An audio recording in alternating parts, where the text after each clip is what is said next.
Kannur പാറക്കണ്ടിയിൽ lottery സ്റ്റാളിൽ നടന്ന മോഷണത്തിൽ 17-കാരൻ ഉൾപ്പെടെ 2 പേർ അറസ്റ്റിൽ. കാസർഗോഡ് സ്വദേശികളാണ് പിടിയിലായത്. 12-ന് രാത്രി ലോട്ടറി സ്റ്റാളിൽ നിന്നും 30,000 രൂപയും മൊബൈൽ ഫോണുമാണ് കവർന്നത്.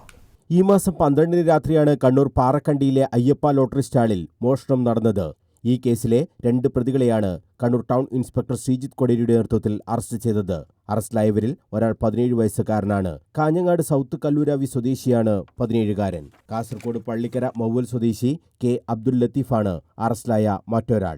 അവ്യക്തമായ ഒരു CCTVയിൽ നിന്നാണ് പ്രതികളിലേക്ക് ടൗൺ പോലീസ് എത്തിയത്. പ്രതികൾ സഞ്ചരിച്ച വഴികളിലെ CCTVകളെല്ലാം പോലീസ് പരിശോധിച്ചു. പ്രതികൾ നേരത്തെയും മോഷണ കേസുകളിൽ ഉൾപ്പെട്ടവരാണെന്നാണ് അന്വേഷണ സംഘത്തിന് ലഭിച്ച വിവരം. ടൗൺ ഇൻസ്പെക്ടർ ശ്രീജിത്ത് കൊടേരിക്ക് പുറമെ SI Anuroop, CP Nasar, Mithun, Sanoop, Baiju, Ramees, Shaiju, KP Sujith എന്നിവരും അന്വേഷണ സംഘത്തിൽ ഉണ്ടായിരുന്നു. News bureau, Kannur.